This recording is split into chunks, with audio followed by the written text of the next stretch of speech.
After nearly 4 years together, surprises stop feeling possible. You think you've learned every detail. The way they speak, the tiny shifts in their mood, their habits that fill the quiet moments. That's why when her message came that night, I read it 3 times before I could even breathe. I'm staying at Jake's tonight. Don't wait up. It was 10:43 p.m. No emojis, no explanation, just that. The words sat on my screen, heavy and poisonous. For a second, I thought she was joking. Claire had a dry sense of humor, sometimes so deadpan it was hard to tell when she was serious. Jake was her colleague, the one she always called like a brother. I used to laugh at how every woman seemed to have a work brother.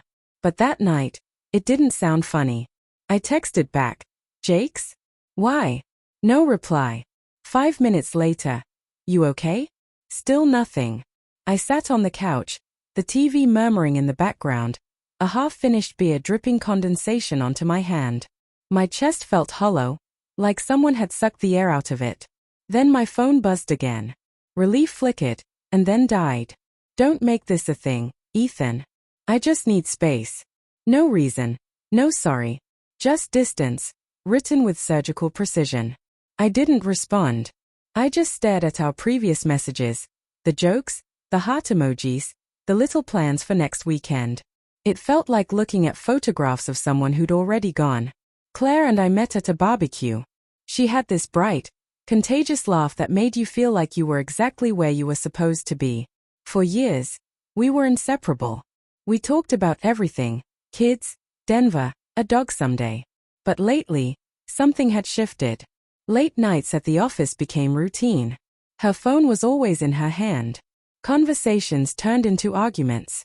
When I asked if something was wrong, she said I was overthinking. When I stopped asking, she said I didn't care. You can't win with someone who's already halfway gone.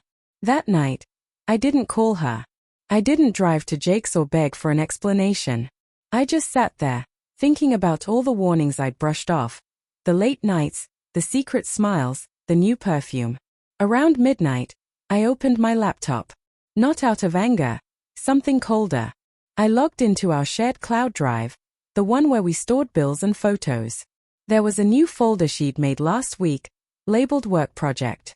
Inside were dozens of photos, screenshots, texts, and there he was. Jake. In one photo, they sat close in a dim bar. In another, she was wearing the hoodie she forgot at work. Her smile was soft, real. The last picture was a mirror selfie, his arm wrapped around her waist. Her caption read, "He makes me feel alive again." Alive again. As if I'd been the reason she'd stopped feeling alive in the first place. I didn't throw the laptop. I didn't scream. I just opened a new message and typed, "You don't need space, Claire. You need honesty. Jake can have you, and you can have all the space you want. Just remember, when I stop caring, I never come back." I sent it. Then I did 3 things. Transferred her half of the lease to her name, cancelled our vacation bookings, and closed the laptop. I took her off every shared account and subscription we had. It wasn't revenge, it was closure. Clean, deliberate closure. The next morning, my phone lit up with 5 missed calls and a voicemail. Her voice trembled. "Ethan, I didn't mean for you to find out that way. I just didn't know how to end it. Please call me back." But I didn't. Because people like Claire never understand that silence can speak louder than any reply. By that evening, she was at my door, eyes red, mascara streaked. She stood there like she was the one who'd been wronged. "Can we talk?" she asked softly. "About what?" My tone was calm, almost detached. "I made a mistake," she said. "Jake doesn't mean anything. I was just lost." I nodded slowly. "Then stay lost, Claire. You found him while you were confused.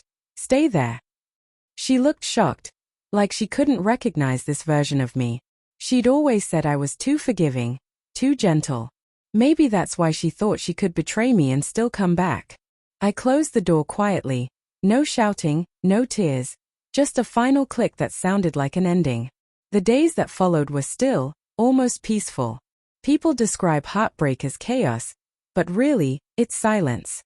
It's waking up to an empty phone screen.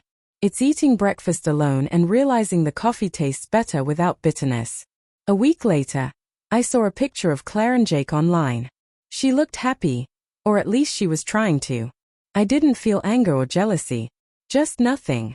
And that nothing felt like freedom. Months went by. I moved to a new place, got a dog, named him Cooper. Funny thing is, I stopped checking my phone before bed. I stopped waiting for messages that would never come. Sometimes peace doesn't arrive when you find the right person.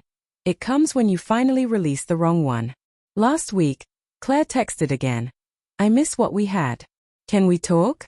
I stared at the screen for a while, then typed. You taught me everything I needed to know, Claire.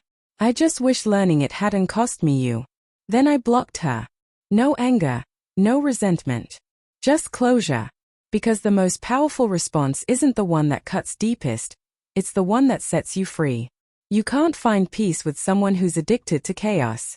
When they choose someone else, let them.